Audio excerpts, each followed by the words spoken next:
Good morning and welcome along to another episode from Dundee United in FM21. It's part 15 today, and as I've been taunting you this morning, we are probably in for a bit of a disaster today. We're back, and it's for the last two group stage games in Europe. We've got Anderlecht and Besiktas, and we're currently bottom of the group. It's been an absolute disaster.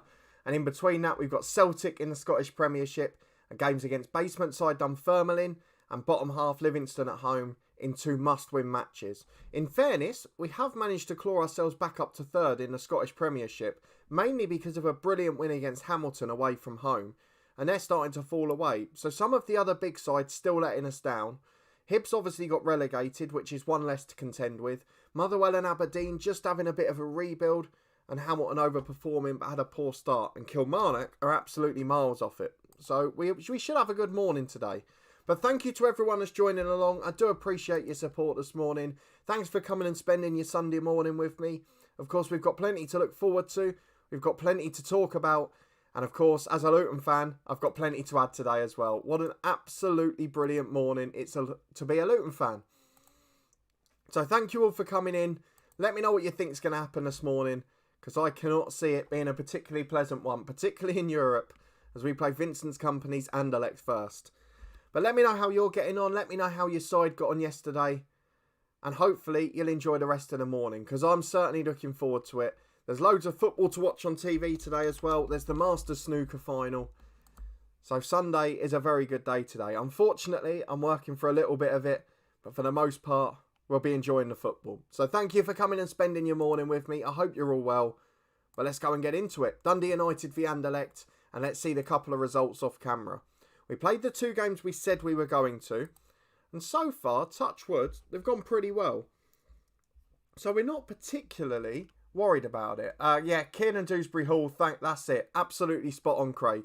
What a brilliant addition he's been. Absolutely fantastic. He will definitely be in Leicester's squad next year. They don't need to replace any of their current players. Tom finally found vegan cinnamon swirls. There you go. There is nothing better than a good cinnamon swirl.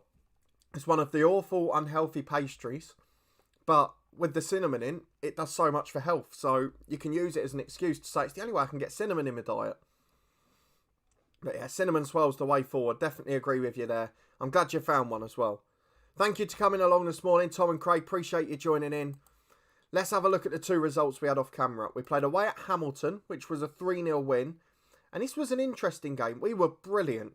The first 15 minutes, we were stunning. A brace from Mark McNulty. 15 minutes in, we felt like we'd won the game. Defensively, we were solid. The couple of times we needed Segrist, he was brilliant. His distribution was class. And then off the bench, Finn Malcolm got his goal. He came on for Shankland, who just couldn't hit a barn door. And he's managed to get one for us, which is absolutely crucial, because we need to have two strikers scoring. However, the more important game is the one just after this international break that we've just played against Kilmarnock. Now, you can see it's a 6-1 win, which of course looks lovely and all that. But that isn't the important bit here. If we have a look at it, look at the goal scorers. 2 goals for Lawrence Shankland. Now, I'm not quite sure how many he'd gone without scoring before that. It was 11 in the Scottish Premiership at the start of this season. But in terms of just games generally, he hadn't scored since Gothenburg, the first leg, the 19th of August, sorry. So let's count them up. 1, 2, 3, 4, 5, 6, 7...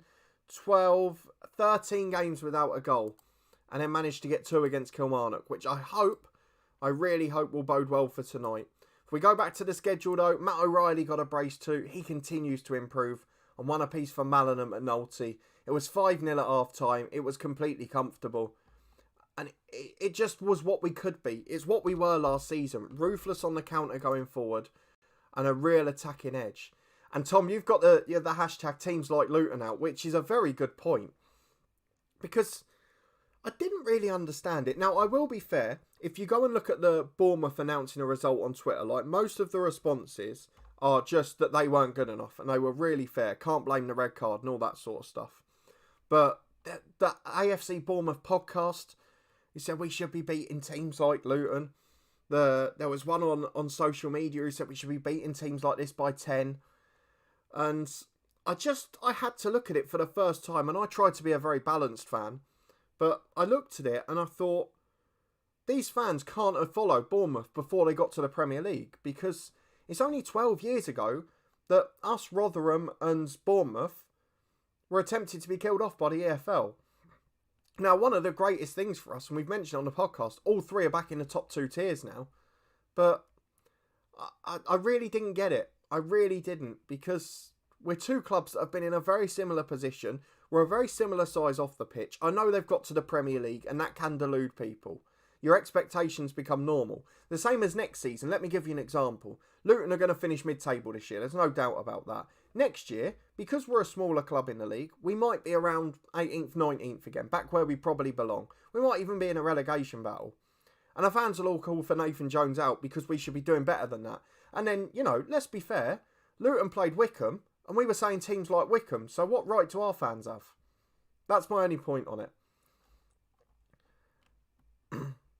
Exactly. L Gaming, good morning, welcome along, thank you for popping in. Please do chuck a thumbs up on it if you haven't already. Tom, playoffs is too far. We're not consistent enough. We don't score enough goals. And we have too many off days. Graham Jones' fault. I'm not getting involved in that. I don't think he's as bad for us as people make out. It's because his weakness was the communication side, to the fans, to the media, to the players even, to an extent. And I think that's where his downfall was, because as a coach, he wouldn't have worked in all the places he has if he isn't a good one. But I don't think he'll ever be a manager again. I can honestly say that. So we've got a decision to make today against Anderlecht. Now, if we finish third in this group, we go into the Europa Conference. To do that, we've got to finish above Besiktas, which means we need to either better Besiktas' result today and draw against them next game, or beat them next game and match their result today. And I don't know that we can bank on them not getting a result against the Hungarians. So even though most of these lads are probably going to be tired from it, I'm going to play the first team today, and then I'm going to rest people against Celtic and play the first team against Dunfermline. Tyrick Mitchell is back from injury. He can come in for Leif Davis, who was brilliant against Kilmarnock. And onto the bench for Finn Malcolm, I think. Now Shankland's scoring again.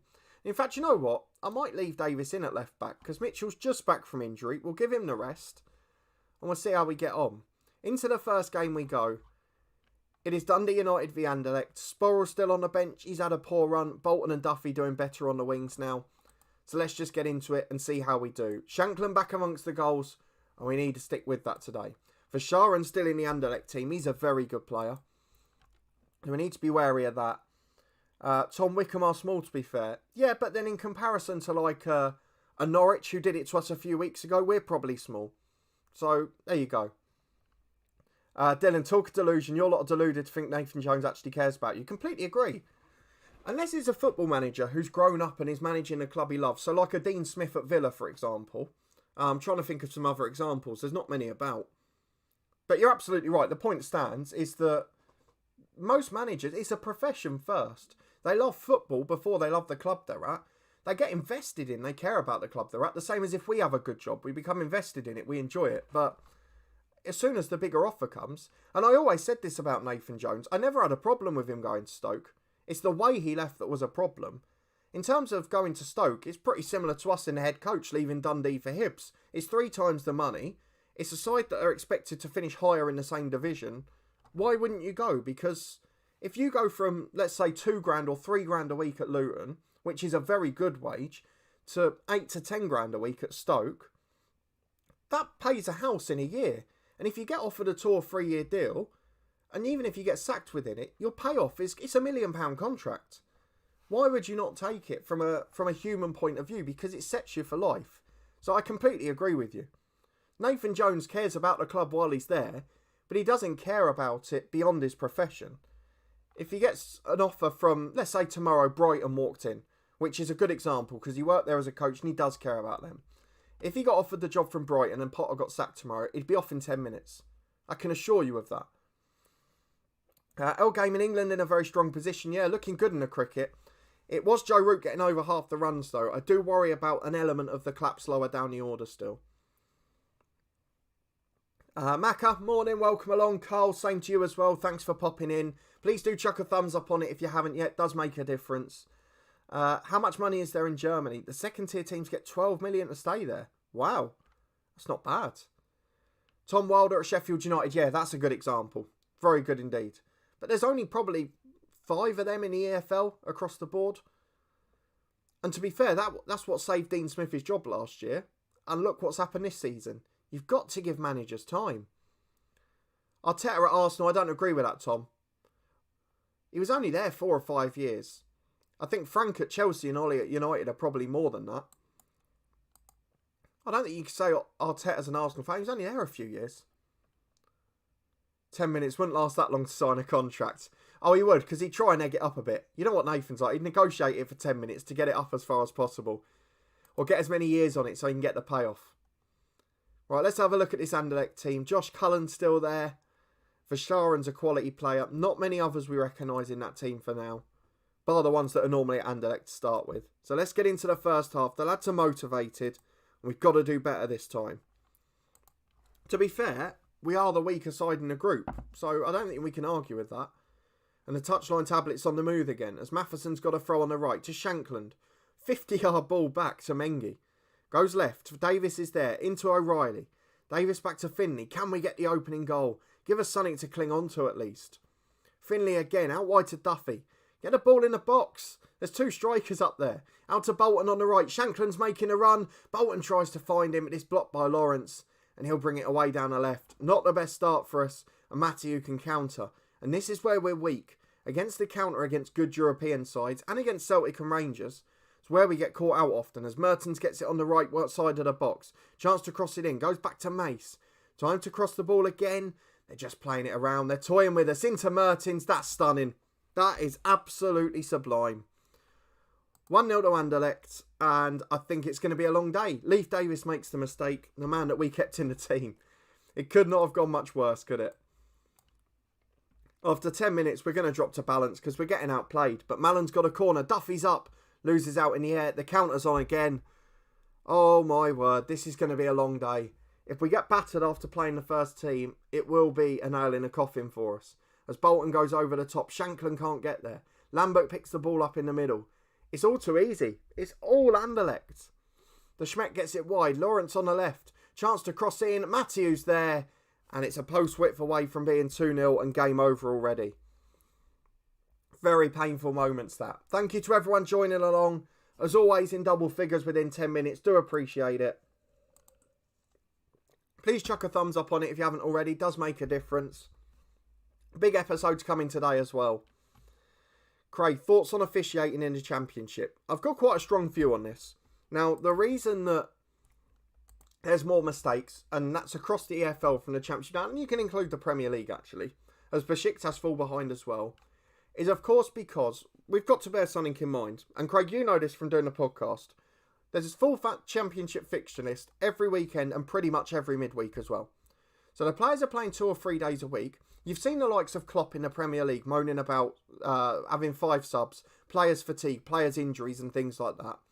So officials, don't forget, are responsible for 2 games every match day. So they're normally the referee in one and then the 4th official in another.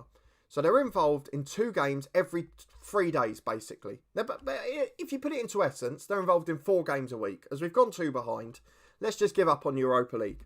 They've playing 4 games a week that they're working.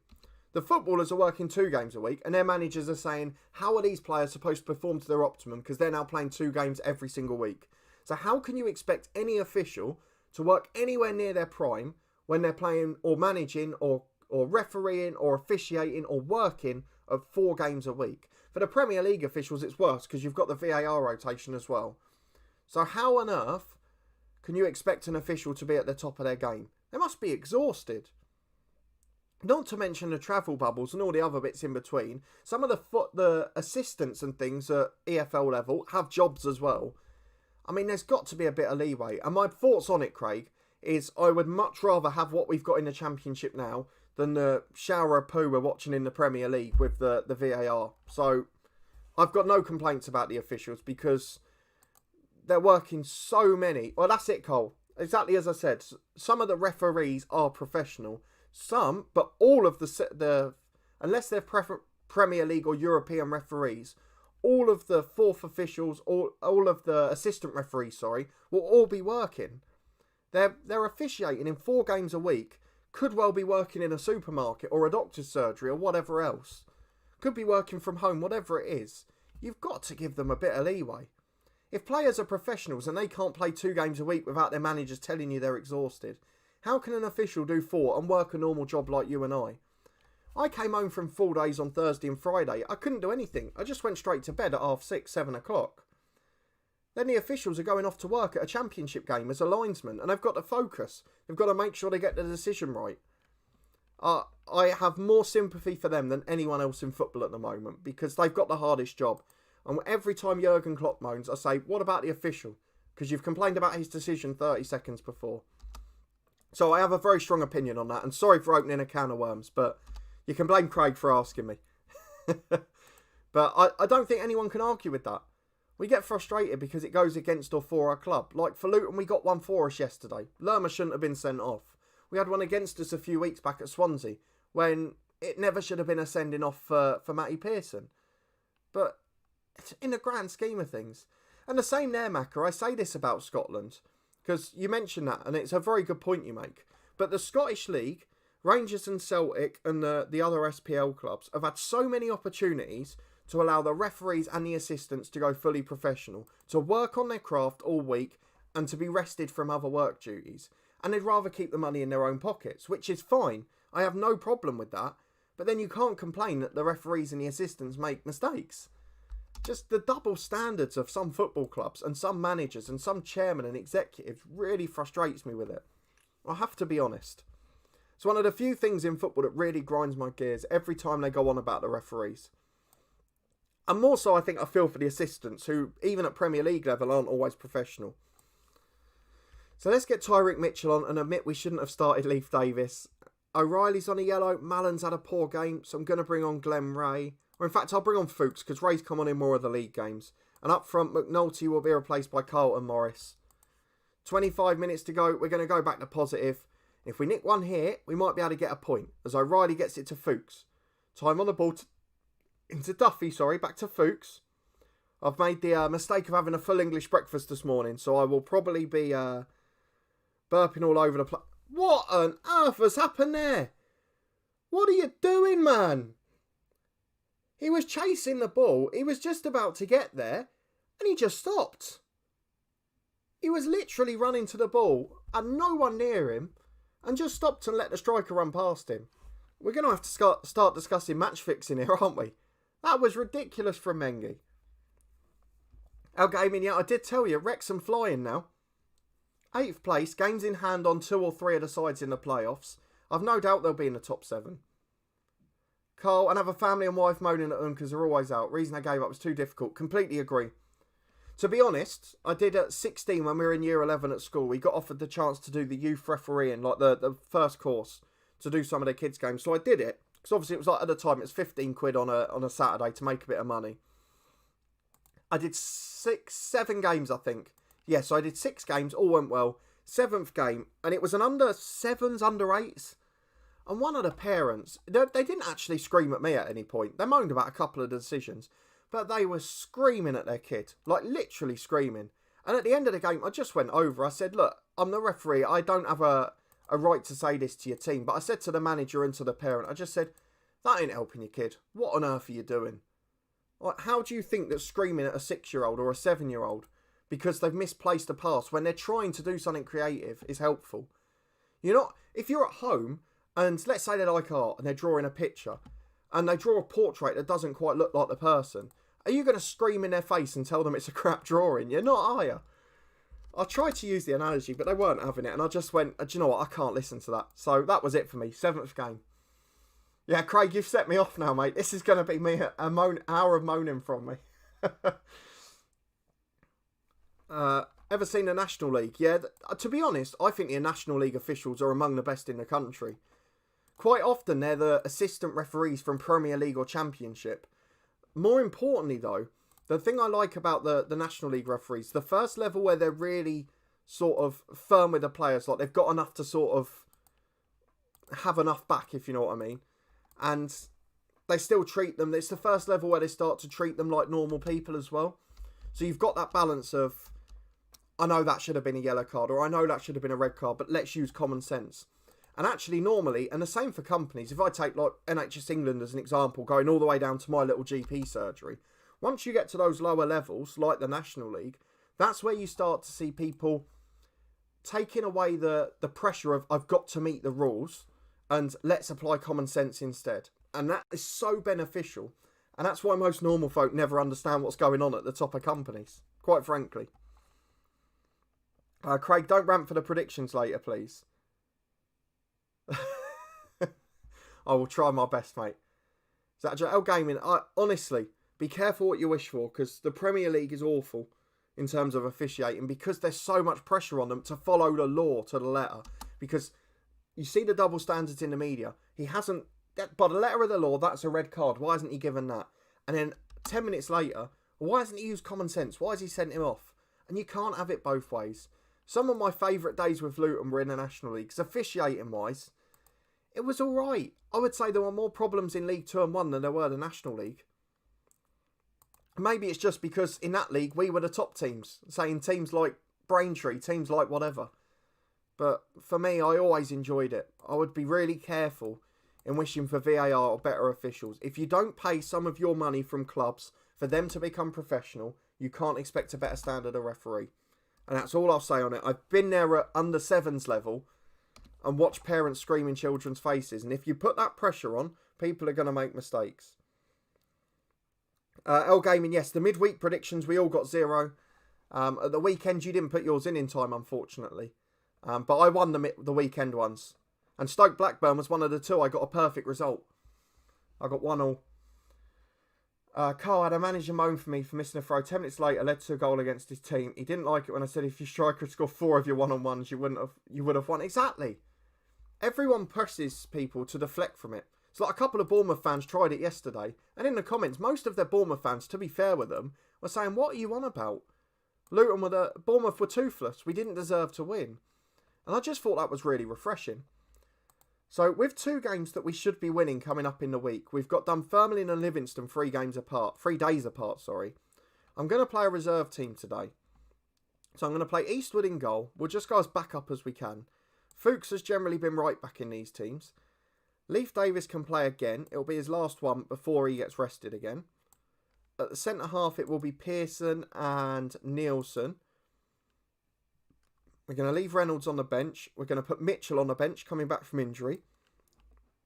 In midfield, we've got Glenn Ray. On the left, we've got Sporrell at the moment. And on the right, we're going to have Fotheringham, I think. Or possibly Chalmers. We'll wait and see. In midfield, we're going to go for... Who's the other centre mids? I can't remember who I normally play. It's Mockery, isn't it? He's injured. So can I put Fotheringham in there? I think I can. I'm going to play him centre mid. I'm going to play Chalmers over on the right. And then up front, we're going to go for Morris and Malcolm. On the bench, we've got the 2 defenders. I'll come back to the chat in a second. Just bear with me a minute. And Shankland up front and McNulty. We can bring them on the last half an hour if it's 0-0 or something. We'll also have Matheson. Which one of the centre mids? I think Mallon we rested midweek, didn't we? We did. So Mallon and Duffy. That's the 11 we're going for. We're basically sacrificing the Celtic game. I should have done it against Anderlecht. But as it is, we'll do it in this one. So the only player starting is Davis. And he only played in midweek because of the injury and return of Mitchell. So the lad's motivated. Celtic the opponents. And we're going for a balanced mentality. Let's see how it goes. Let me get back to the chat very quickly. Predictions for Liverpool v United today. I mean, I'm not hugely fussed, to be honest. I'd probably say... is it Anfield, isn't it? If it's at Anfield, I'd say United. Craig's gone for the same thing. I think United are far better away from home. Well, then, it's proven, isn't it? Liverpool have got a brilliant home record, but they've just been in poor form. On form, you would go for Manchester United. I said this. I tweeted this earlier in the week, didn't I? I said, where have all the Ollie Outwoods gone? Every game they were there, even a couple of weeks back when they drew at Everton. And now they're top of the league and no one's saying a word. It really frustrates me.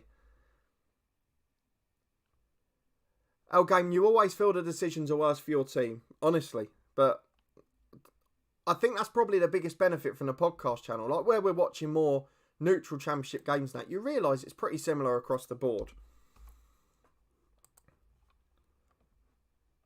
I don't know that Liverpool will win today on form. Unless it's the moment they turn it around. If they lose, they could be in trouble.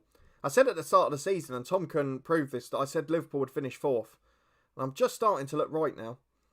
The Tottenham second still looks ambitious, though. Good memories of Leif Davis, Macaroni, my save when at Coventry. He plays for Villarreal now, bizarrely. Well, that's like Chris Mockery we've got here at Dundee United. In the Bangor save, he's starting for Chelsea. He's worth 25 million quid. So, I mean, you just get some weird ones, don't you? As this game goes, we're getting absolutely tanked. How it's only 1-0, I'm not quite sure. Yeah, but El Gaming United have got the best away record in the league this season, I think. I'm pretty sure of it. Let me just double check. Premier League home and away table. Excuse the keyboard. Yeah, Manchester United away from home this season. 1-7, drawn 1, lost none, 22 points. Joint with Leicester, who have played a game more. Albeit Liverpool have got the exact same record at home. I mean, based on that, you're either going for a draw or someone's losing a 0. But for me on form, I would go for United at the moment. Liverpool's away record in the Premier League this season's 13th best. 2 wins, 5 draws, 2 defeats. It's a clear problem for them. United beat Everton. Yeah, I know, but when they were drawing, you know when they came back to level? When Everton came back to level. That's when. It was just on Twitter, it was Ollie out, oh, what a stupid goal to concede. And you were the one where it's on the edge of the box, why isn't McTominay closed down and all that? When it went to 1-1. Was it 1-1 or did Everton go 1-0 up? No, it was Everton went 1-0 up. So it was at that point. Carl, I've got a great direct tactic in Germany with half the team over 6'5". Do you just search for 6'4" and above and work the team from there? Liverpool 4th is way too far, even if... Well, it's not beyond the realms of possibility, is it? If we get the table up. Let me just get the league table up for the Premier League. So Liverpool are currently 3rd. They're 3 points behind United, 2 behind Leicester, 1 ahead of City, who have got a game in hand, 3 behind Tottenham, 3 ahead of Tottenham, sorry, 4 ahead of Chelsea, 1 ahead of Everton. I don't think Arsenal will catch them again, but they're on their way back up, despite the Palace frustration. I don't see 4th being beyond the realms, to be honest. Changed my tune about Spurs. I should have been more forceful, actually, because if I look at the Premier League table now, it's not that bad, is it?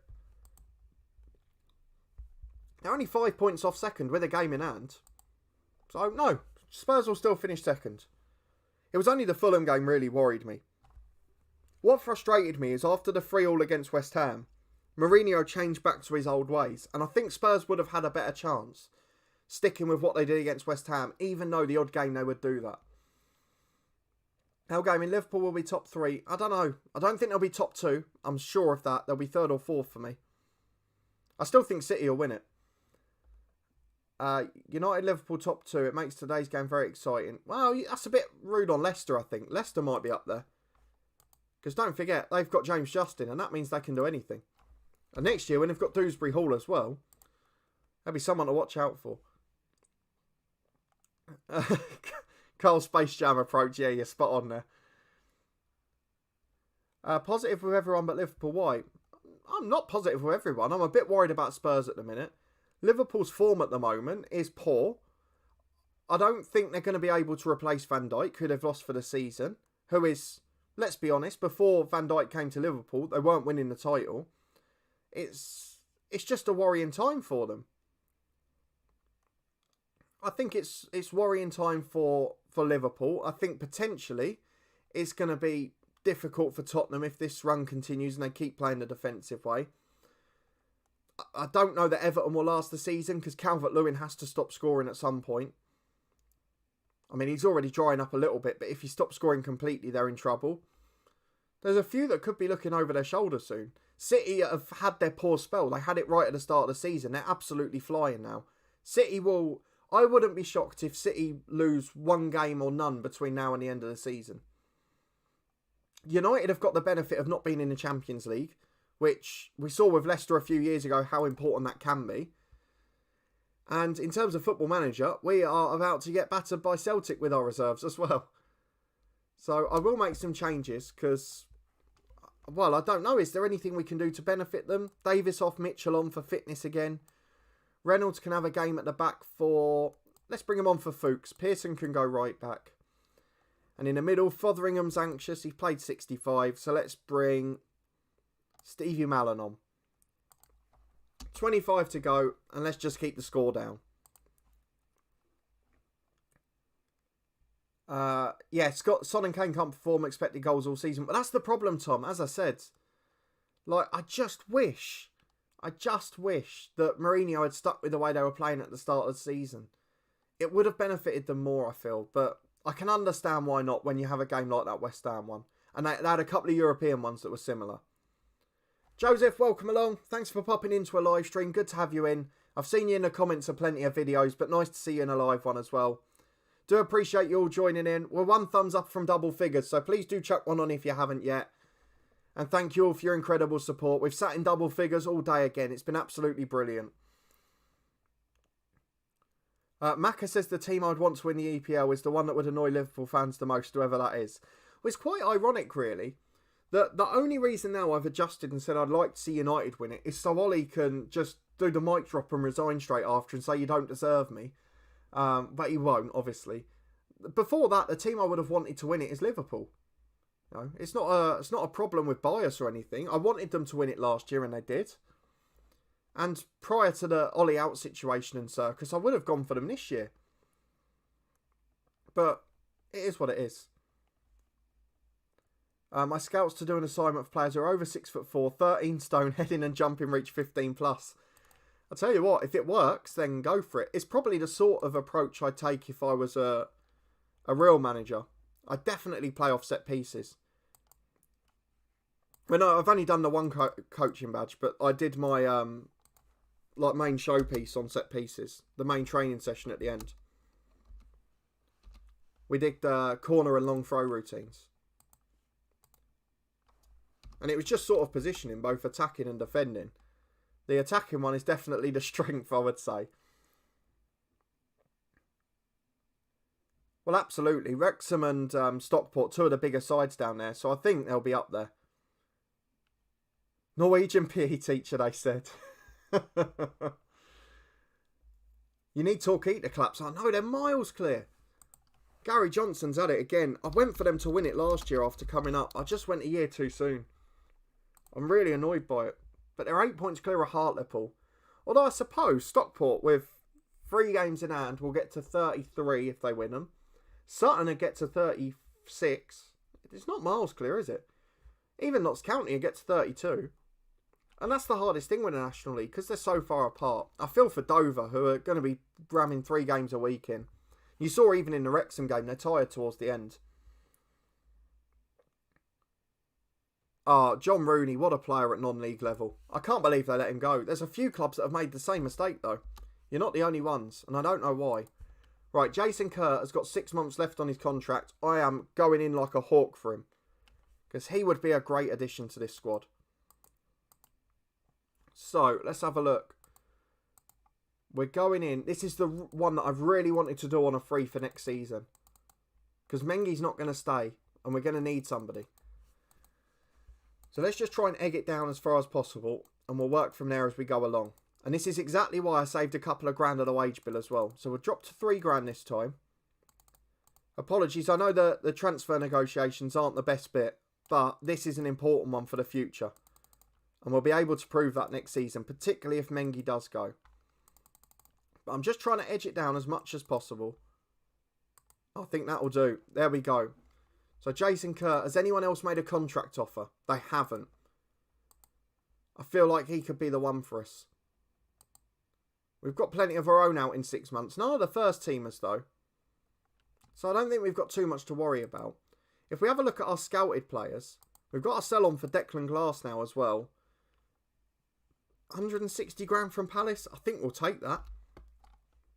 I don't think we're going to get more by waiting. So let's get that one done. In terms of the scouting, if we just go and have a look at scouted players, Obviously, only the Scottish ones will be in the last 6 months now. If we take off strikers and we say contract expiring in 6 months, who have we got up there in star ability? Ali Mohammed he's playing over in Israel. He's from Niger as well. Good player, actually. George Saunders, he's 32 now. We don't want to do that. Michael Smith's 33. We can have a look at Jason Kerr already. I don't think there's many others, so we'll wait until the end of December and see if there's any English ones. I think that's probably the next move for us. Macca, L Gaming pretends he's a Wrexham fan. He's a closet scouser. Oh dear. Well, I like Liverpool as well, but you have to admit when a team's in bad form.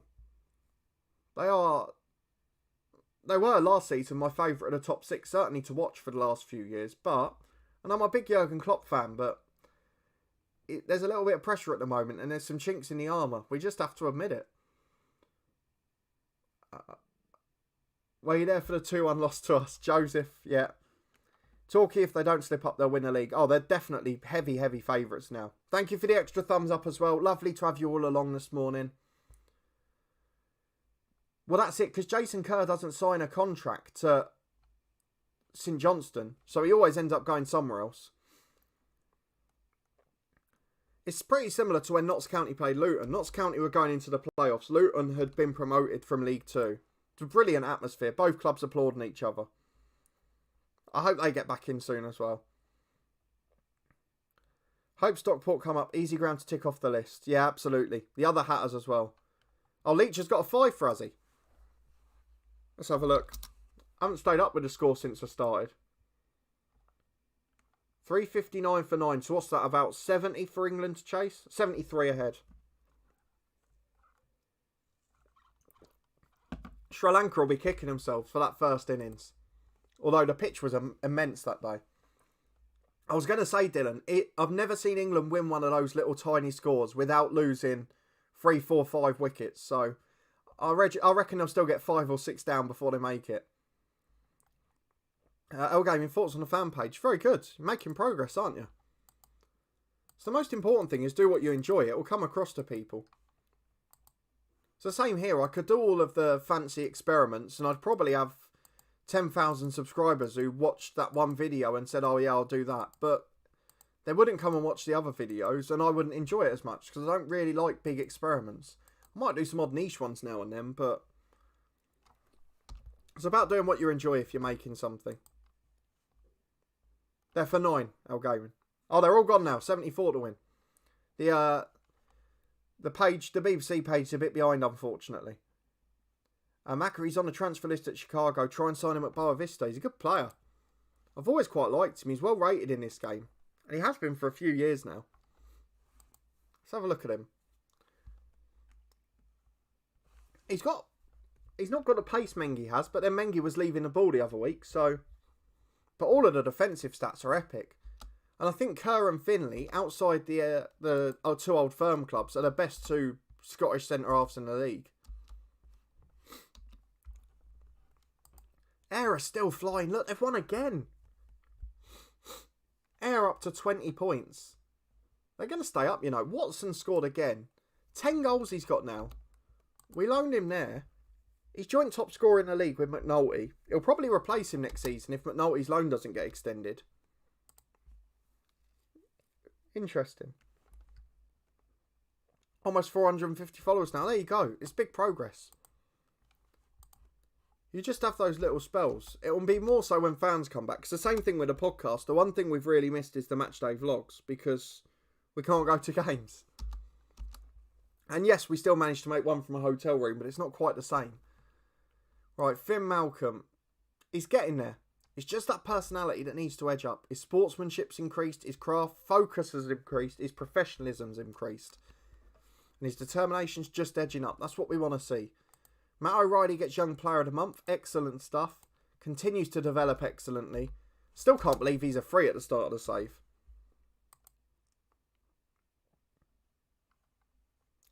Burns wasn't dropped. He wasn't going because his wife was having a baby. Oh, there you go. It's more important. Same as Virat Kohli for India. There's more important things in life at the moment. I think that's what we'll see more and more at the end of this. Right, Dunfermline away, bottom side in the league. We'll make all the changes and let's go and have a look at it. So he has picked, I think, our best 11. He has. And then on the bench, I've made the mistake of leaving Ray in the reserve team, which is going to come back to bite me. So who have we got? We've got a centre half, a left back, right back and centre mid, left winger, a couple of strikers and a winger. So Eastwood will replace with Finn Malcolm, just so we've got one there. And that's it. Into the Dunfermline game. We have to win it. We don't want to get left out here. For those who haven't got any pay TV channels either, the Free Sports today is showing a triple header of Copa del Rey matches. Now, I know Spanish League football is normally a little bit tough to watch because the top two sides dominate, or the top three now, and the others are so desperate to get 0-0s and 1-1. But I would say the Copa del Rey is definitely a fun watch. I'm trying to tell you what the first one is, because it's definitely a good competition to watch. So at the moment, it is Malaga v Granada. At 3 o'clock, it is Sporting Gijón versus Real Betis. And then at 5 o'clock, it's Tenerife v Villarreal. That's the one I'm looking forward to. Cat updates. Keep an eye out for Instagram later. We've had plenty this morning. Basically been in every day since New Year's Eve. As Duffy gets in, oh, I thought he'd scored. The angle deceived me there. 4 shots, none on target. And this is the problem. Shanklin gets his goals and then doesn't score for a few again. Oh my word. Kyle Turner has just smashed it in from 35 yards. 1 touch and into the corner. No chance Segrist. And how do you account for that from the bottom of the table side? Long ball forward, which Finley will head away. McNulty should get there first. Back to O'Reilly. To McNulty again. Plays it in the middle. Switch to the right-hand side. It's under hit. Murray will get there to Harks. We can't get battered by the team at the bottom of the league. Von Williams can clear it. Long downfield. Won by Mitchell. Down the line towards McNulty. But the final product is just not there. Here's Mengi again. He's got a chance to play into the middle, but goes back to Matheson, to Bolton. Now surge down the line, will you? Matheson's going as well. Bolton supporting him. He's still got the ball. Beats his man. Crosses for McNulty. And he's missed as well. How many great chances. We've had 6 shots and not hit the target. Dunfermline's effort is 0.03 expected goals. So 1 in 30 of those is going in apparently. As Duffy gets it again to Mallon. To O'Reilly. Out to the left-hand side to Mitchell. It has been utter dominance. I don't know how we're behind. Can we get the ball into Shanklin? Can we get that goal? Into the back post. Bolton's there. And he's headed over as well. Oh, my words. What a frustrating day. Tom, who's your favourite Spanish team? It's a great question. It always used to be Valencia, because when I first started playing FM and watching Spanish football, they had the likes of Vicente and Joaquin, David Silva, David Villa, David Albelda.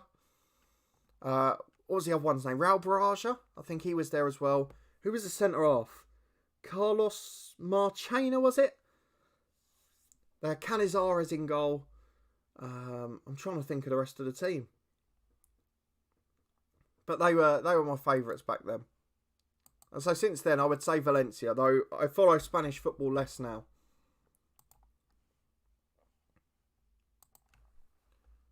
Matheson heads the ball away. I don't understand how we're 1-0 down here. We've missed so many gilt-edged chances. And this might be the game where Morris and Malcolm become heroes again. As Harks picks it up. Finds Turner. I just don't know how to explain Shanklin this year. It's been really bizarre. As Mengi clears downfield, Shanklin flicks on. McNulty's in. Has to score. He's 1-on-1 and he's put it straight at the keeper. Oh my words.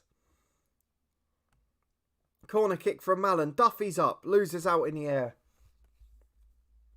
I don't get it. Shanklin scores 2. Goes 13 without scoring. Scores 2. And now can't score again. Akinola playing centre half for Dunfermline. Doing a cracking job back there. As Watson will clear it away to Turner.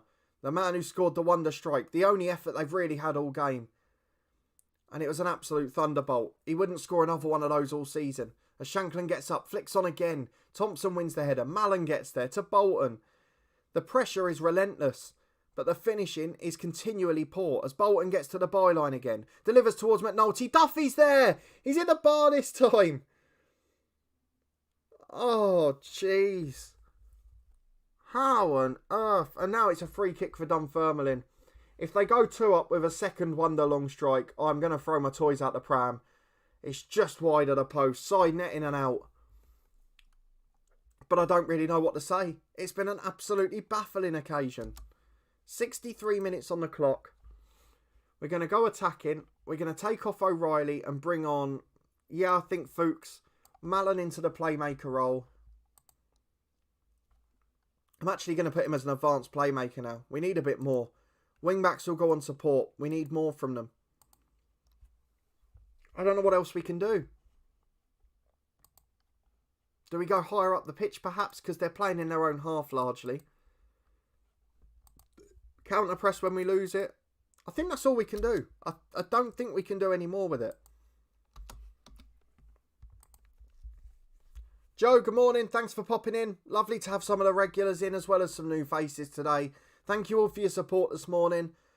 It does look like we're about to have a horror show again because with 10 minutes to go, we're somehow losing. We've let in a thunderbolt from 35 yards. They've offered nothing else all game. And now this. Sporrell on the left. It's going to be for Michael Duffy. I'm going to take off Bolton. Do you know what? He's tired. Let's get Chalmers up there. Inside forward on attack. And let's just go for it. Mallon, advanced playmaker on attack. What more can we do? Seriously, what more can we do? I mean, look at the stats. How on earth have we not scored a goal here? It's becoming a real problem this season. Matheson's now off injured. I mean, it's absolutely pathetic. I honestly feel like in January I've got to sell Shankland because he's barely scored a goal since his new contract. He's been absolutely awful. And maybe we cash in on 6, 7, 8 million and rebuild the squad around the others. I know it's a risk, but what do we do? Sporrell delivers. Chalmers there. We've scored the equaliser. It's disallowed. It's disallowed. Oh, wow. I mean, what was that disallowed for? He looked like he was 10 yards onside. Didn't look close to being off. But the point remains. How that game has finished 1-0 to Dunfermline, I don't think we'll ever be able to describe it. Although it's 97 on the clock, we're still playing. Chalmers' ball in, his hat clear, and that must be it. It must be it. We've played 96 and a half minutes. There was only supposed to be 3 added on. I don't know why we're still playing. The Sporrell takes it to Chalmers. Get the cross in, will you? Sporrell delivers. It's into the box. Akinola heads clear. Mallon's there. It's going to go any second. And that ball's poor as well. What an absolute disaster. I don't know how we haven't scored. 16 shots, 5 on target. 1.5 expected goals. And somehow we have managed to lose that. I don't understand it. I don't know what we say. I don't know what we say about this season. It's been so frustrating. We've continually struggled to score goals outside of McNulty. I don't know how to describe Lawrence Shankland. Last season, he scored 23 league goals and 4 in the cup. 27 in all competitions. He can't score this year. And it's not that. He's not creating as much. He's not playing as well. I don't understand it.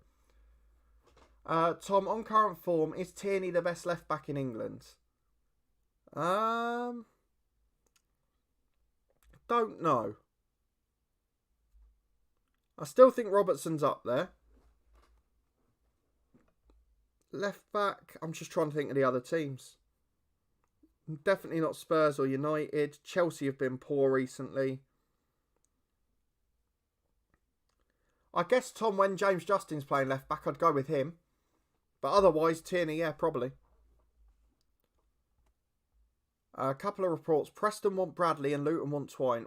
I don't think Bradley will go. He's always played in the south of the country as well. Well, Craig, JJ's been playing right back for most of the last games. It's been Castagna left back and Justin right back. They only swapped them for the cup game. Justin started 4 of the last 5 league games at right back.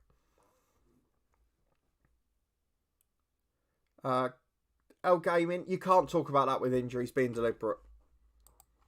I know that Pickford challenge was shocking. There's no way it was deliberate.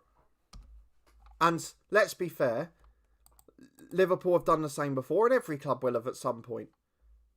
We saw Gerrard's tackle. Was it Gary Naismith it was on? Dirk Coutts challenge a few years ago. They've all done it. Right, Jason Kerr's agreed a deal. That's essential. I might try in January to see if we can buy him early and get rid of Reynolds then. We've got a recruitment meeting. I don't actually know where we need to improve. I mean, they're suggesting loads. Left wing, yeah, perhaps. Right back. Now with the injury, yes. I mean, we don't need a left winger and a left midfielder, so let's get that one out. Let's just see what they say, shall we? So, reports for wingers. Ronan Curtis is on too much money, and it is worth too much money. Randall Williams as a player to get for compensation. I don't get how we get him for nothing, because he's out of contract in a year and a half. Must have been an old report, that. Sam Klukas on 35 grand a week. No, thank you. Good player, actually, but too much money. So we'll get a scout report out. 3.5 star players. Strikers. It's just frustrating because we know how good our strikers are. It's just they're not able to live up to it. Ross Stewart from Livingston. Different type of striker. Not quite what we want. Kevin Nisbet we always wanted. We just can't get him. Malacca. Yeah, he's worth scouting, I think. And Barkhuizen's too old for the money he's on. So again, we'll look for 3.5 star. We've got a replacement McNulty as well, by the way. And then right back, Pippa's worth 4 million. We're not getting him. Ziggy Gordon will go and scout. He's played in Scotland before. He's not that good, actually. So let's not bother with it. Nathaniel Klein and Xavi Manquillo, both on too much money. So let's see who else is listed here, shall we? Charlie Dennis is rubbish and 26. Not sure why he's there. Mark Noble's on loads of money, as is Jed Wallace. Joe Ward is a free agent, but he's not great. Greg Cunningham's on too much money. Stephen Parks isn't good enough. Kean Bryan, we can scout. No problem with that. Kevin Long's on too much money. Carl Darlow's on too much money. Joe Whitworth's too young. And that was pretty much a waste of time. Craig, Justin played on the left yesterday. Yeah, 4 of the last 5 league games he started right back though. I'm not sure I believe it, but I'm happy to accept JJ as number 1, possibly. Stoke need a striker, but FFP stops us from chucking 5 million at one. Well, to be fair, that approach hasn't always worked for Stoke before, has it? Slingsby signs Shankland and Chalmers for Salford 3rd season in. Top of League 1 after 17 games. Shankland 15 goals, Chalmers 11 assists. Pace is everything in this game. I mean, Shankland. I don't know what's happening this year. I don't know if it's just because he played in that Euros that he's absolutely shattered, but nothing's suggesting it. It's just he can't hit a barn door this year. I've not changed anything tactically. We're still largely, aside from that, doing the same things as a team. The other striker's still scoring as many. And one of the things I've found weird is this year is that the poacher is so creative and gets so many assists. But at home to Livingston, hopefully we can put things right. And hopefully then against Besiktas we can do it. But this is about to ruin it. Bolton's injured. 2 days. McNulty, 2 days. They're not going to be fit for this game, no, are they? That's going to be the problem. So Justin, if he's going to play left back regularly, is with Tierney for the best left back in the league. He's certainly on form, James Justin. And I don't think you can argue with this. The best English fullback in the league on form at the minute. And should very much be in the next England squad. And hopefully Luton have got that as one of the clauses.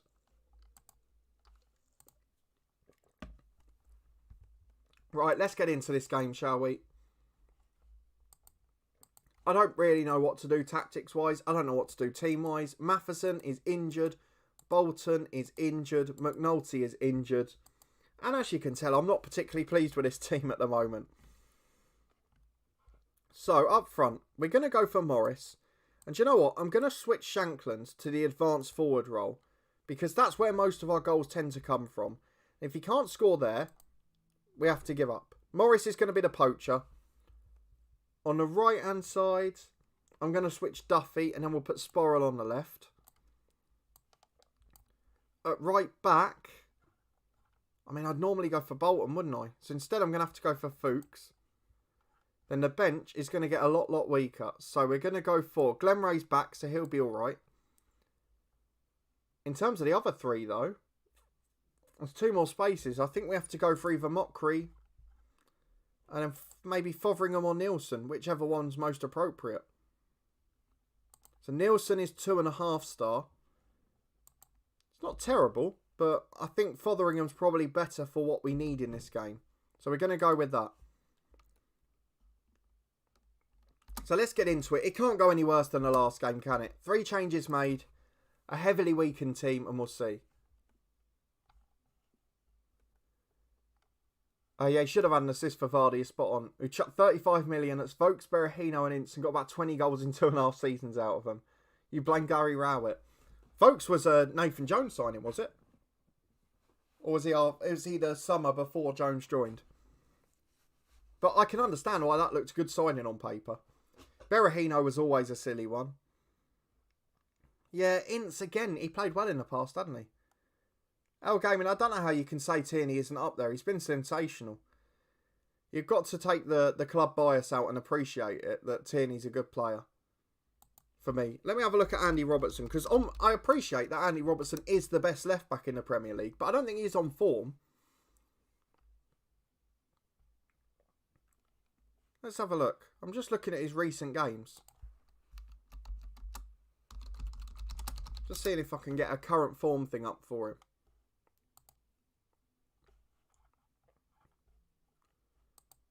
Yeah, his recent games has not been quite the same.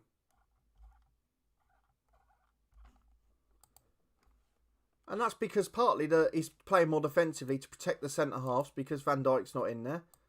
And to be fair, a lot of the time it's been the young ones that are in, like the Nathan Phillips coming through and Reece Williams. But on form, it's Tierney and Justin. But form's a short thing. Class is permanent. And that's the job for Justin and Tierney now, is to prove that they can do it over the long term. Surely a manager can set up a scouting assignment for a striker who can finish. I hate to say it, Cole, but the type of striker you need is probably James Collins. But you could do without nicking him, please. As Mengi picks the ball up in the middle. It's been a good start, but again, chances mean nothing, do they? Because we've not been good in front of goal. Shankland's playing in a role now where all strikers score this year. As Mallon puts the free kick in. O'Reilly's there. And there's the goal from Matt O'Reilly. We're relying on the midfielders again, but we will take it. As long as we win, it doesn't matter at the moment. This is the type of season that we've got to get through. No, Gaming, I think I appreciate in terms of ability. Is he the best left back in the Premier League? Quality? No. He probably is third. On current form, he's playing better at the moment than Andy Robertson in the last 5, 6, 7 games. I appreciate Andy Robertson's the better fullback, but Tierney is in better form for me.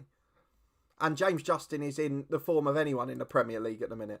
But again, if James Justin was in normal form, as was everyone else, he probably wouldn't be in the top 10. It's just one of those things, isn't it? Right, Fuchs has intercepted the long ball forward. Finley's going to get there. Into midfield again for O'Reilly. Finds Sporrell. O'Reilly to Mitchell. Mitchell gets it on the left-hand side. He's beaten the fullback. He's got a chance to cross here. He cuts it back to O'Reilly. Time on the ball again. Into Morris. Heads over the bar. Can you imagine if after switching the roles round, Morris then scores and Shankland doesn't? But Shankland's offered nothing in the advanced forward role. It's been really disappointing again. I just don't know what to do with him. He's the only genuinely top-class SPL player we've got on a permanent basis. and he's just completely dropped off the face of the earth. It's almost like what happened to Berahino with West Brom. We've seen a few strikers do it in real life, and it doesn't often happen in FM. But this is madness. It's half a season now. Because it even happened the last 5 or 6 of last year as well. As Devlin's coming forward on the right, ball into the box. It's going to be 1-1, is it? Siegrist saves the day. And there are some tired legs in there again. So do you know what? Stevie Mallam will come off. Mockery's on for him. O'Reilly will go box to box. Right wing, Michael Duffy's tired. Fotheringham on. Or maybe Logan Chalmers. Do I make it Chalmers? He's not got any better potential. And let's bring Shankland off. Finn Malcolm on. The youngster scored goals whenever he's come on. And that's the key thing.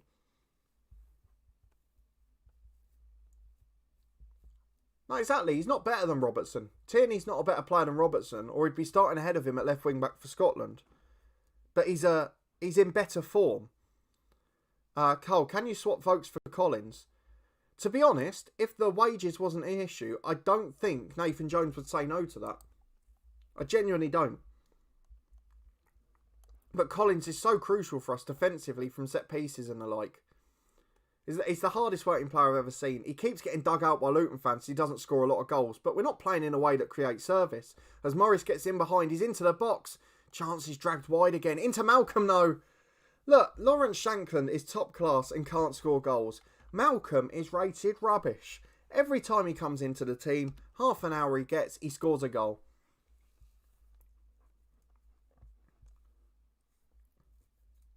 Well, absolutely. Hall Johnson on form is up there. Form does mean something at the current. It doesn't mean anything long term. You wouldn't base your transfer work on 5 games of form. But when you're looking ahead to today's game or the next football match, you have to base form into it. Apart from in a championship, of course, where we do that in the predictions and continually get proven wrong. But generally, the Premier League's a bit more predictable in that sense. So we win 2-0. The youngster Finn Malcolm is getting goals again. I'm tempted just to start him. Maybe give Shankland 2 weeks completely out of the squad. Send him on holiday. And just see what happens. I've not tried it before. So when is our next league game? And who is it against? So our next league game is next Sunday. So if I send Shankland on holiday today, he'll be back for that. So that's what I'm going to do. I'm going to give him a rest. I'm going to send him on holiday. So let's go to the training here. Lawrence Shankland is send on holiday 1 week. That's it. We're just going to leave him out of the Besiktas match, send him away, and next Sunday we'll have the new, improved Lawrence Shankland back. So we've got the post-match press conference. We'll run through that very quickly. And the last game of this morning will be Besiktas. And if we don't win it, we will be out of all European football. If we win, we'll be in the Europa Conference after Christmas. Draw or defeat, nothing happens. We have to beat Besiktas away from home. And having blown a 2-goal lead at home to them, it doesn't bode very well. And actually, after the euphoria of last season, it's been a bit of a nightmare this year. I've taken everyone out because I think we're still going to have to play a backup team. And that's going to make it even harder.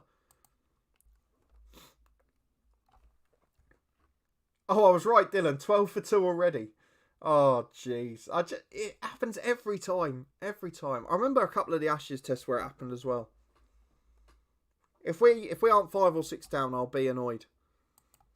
And I'll be even more annoyed that I didn't put any money on it, because that would have been a cracker.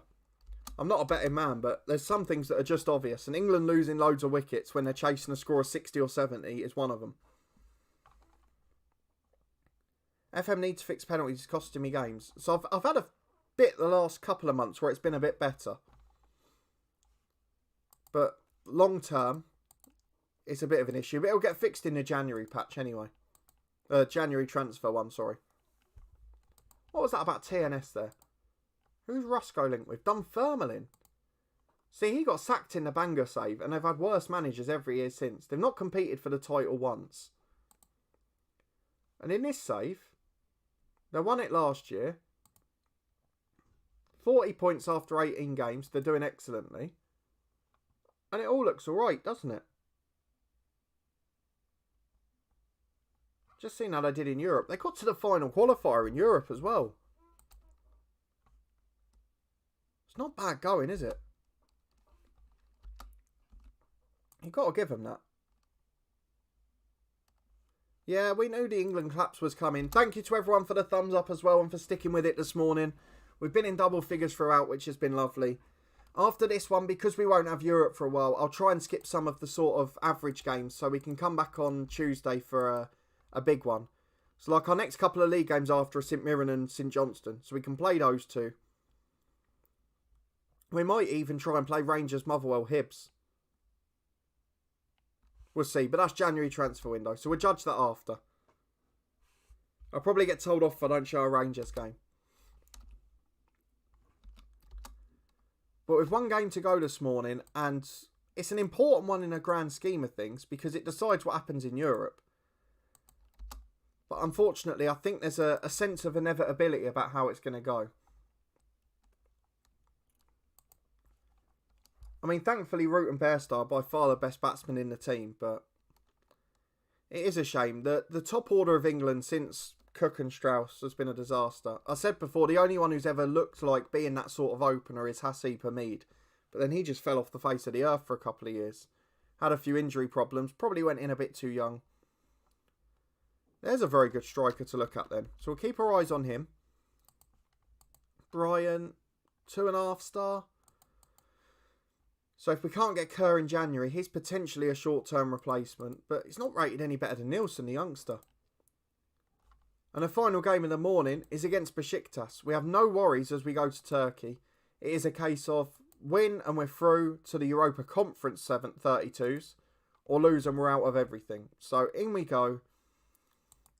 I'm going to rest the domestic team again. So fullbacks will be Fuchs and Leif Davis. Centre halves will be Matty Pearson and Nielsen. Reynolds on the bench. Let's have a look at the wings, shall we? Chalmers on the left. I think we could possibly play Bolton on the right because Sporrell did alright in the league match. It's just hard to tell. They're so closely matched, a lot of them. Could just rest all of them and play Fotheringham. That'd be easier. Mockery in the middle alongside Glenn Ray. And then up front is going to be Finn Malcolm and Carlton Morris. McNulty's on the bench coming back from injury. Luke Bolton exactly the same. In the middle, it's just about who's got the least risk of injury. And quite frankly, it's no one. It's either Duffy or Sporrell out there, isn't it? So Duffy's got a high risk. Sporrell's is probably worse, but Duffy's the player I'd like to rest the most. So we'll have Sporrell and Bolton on the bench, and we will have, who knows, at the back. Mitchell, maybe Finley, maybe Mengi. I think Mengi's the lower risk. So there we go. That's the lineup for the final game in the morning. And we have to win to stay in any form of European football after Christmas. Roos out. 14 for 3. I told you. I told you. There is one thing I am is a good judge of character. There's many things I'm not good at. But if I tell you there's going to be an England batting collapse, there is going to be. It's so predictable. Charlie, thanks for popping in. Appreciate you joining this morning. If you haven't yet, please do chuck a thumbs up on it. But thank you everyone for your support. The chat's been lovely and active as always. Seamus Coleman's playing for Besiktas. Blimey. Was there anyone else in there? We didn't look, did we? Lajic, number 10. Jermaine Lons on the right. Dida and Cresswell centre half again. There we go. Can we win? That's the question. We'll drop to balanced for now. But I don't think it's going to be a positive day at the office. We haven't discussed the Swansea kit, Charlie. Have you discussed the fact that Swansea have a white home kit and an off-white away? And then a third kit that's yellow, which isn't much better. I never understand when teams are under pressure why they go for run-outs. Because why take a dodgy run when you've got 2.5 days to bat for 60 runs and 8 wickets in hand? It's amazing what pressure does to people, isn't it? Charlie, you're right. The kit itself is very nice, but the fact that it's the same colour as the home kit isn't great. as it's a corner kick for Laic. It's Besiktas starting to get on top now. Boyd in, header hits the woodwork, Fotheringham clears. Whatever happens today with the European football, it will be a great experience for these youngsters. It looks like on the league we might not get third this year, although we could have an upturn without Europe. And at that point, we can start to perhaps think about next season and playing in Europa Conference. As with half an hour gone, it's been a fairly even game. We've definitely helped the Scottish football coefficient by getting here, but only picking up 1 point is not great so far.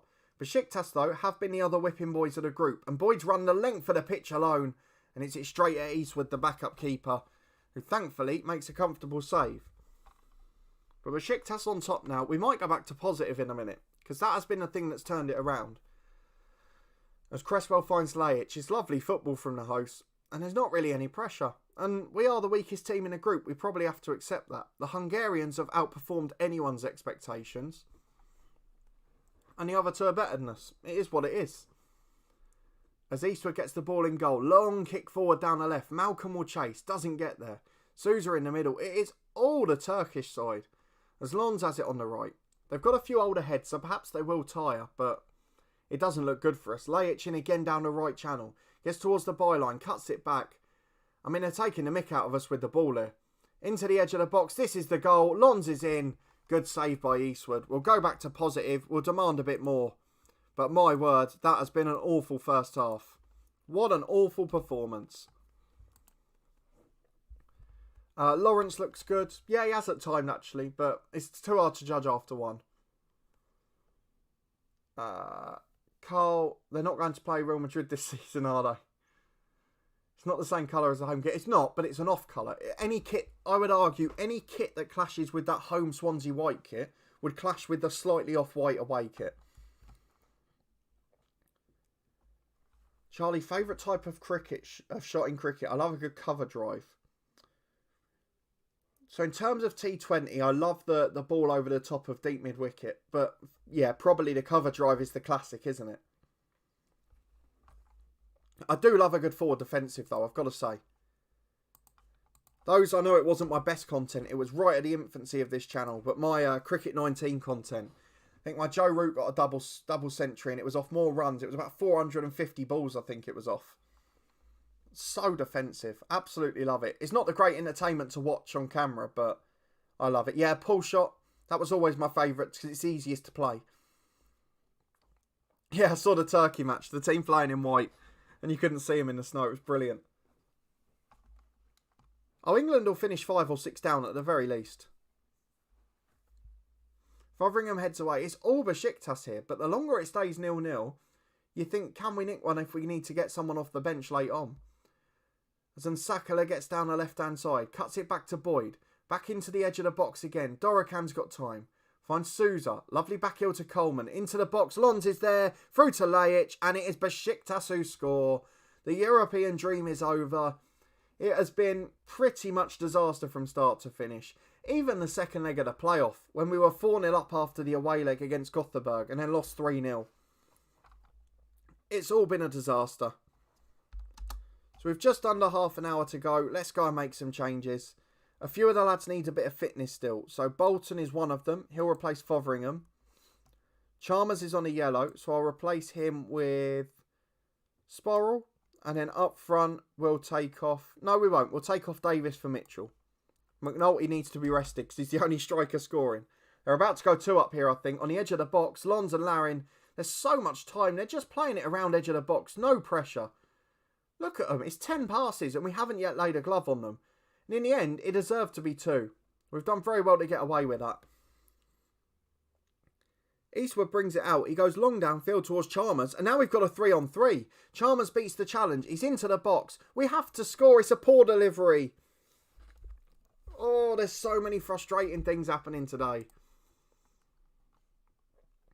El Gaming, appreciate that. You enjoyed the Cricket 19 series. It's just in terms of style of content, it wasn't my best. I wasn't very relaxed. I was sort of broadcasting rather than just playing. But it's the first time I'd played an intensive game whilst commentating, so it wasn't great content. But it got massive views and picked up loads of subscribers. So I'm hoping for this year's winter one. My only worry is that FM22 and Ashes Cricket 21 or whatever it will be, they're due around the same time, aren't they? So that's going to be the hard thing. I'm kind of hoping the cricket game will come out a month or 6 weeks earlier, so I can do like an Ashes test on the series. I probably won't do a career mode this year, but I'll do the Ashes, because that was the thing that went best last year. And like all of the bigger channels are focused on doing the sort of career mode stuff. And the Ashes test was actually enjoyable, because you get to play as a mix of left and right handers. You get to mix up the bowling, so that's sort of what I'll go for. Oh, Craig, I'm not disputing the fact that it's not listed as white. What I'm saying is that very, very light turquoise would clash with anything that a white kit clashes with. That were the first series I'd watched because I was looking for Ashes saves and that. Well, hopefully we'll have another one this winter. Obviously, if it comes out at the same time as FM, I'll have to prioritise FM.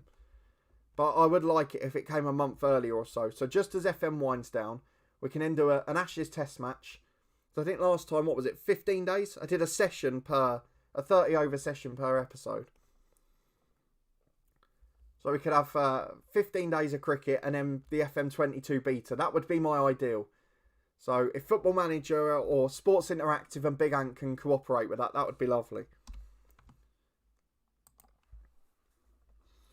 Because if FM22 comes first and it goes well, it's very hard to stop making that content to do cricket then. Particularly with work as well. But a 3-0 defeat to Besiktas. The European nightmare is over. And our job now is to try and get some of these boys fit.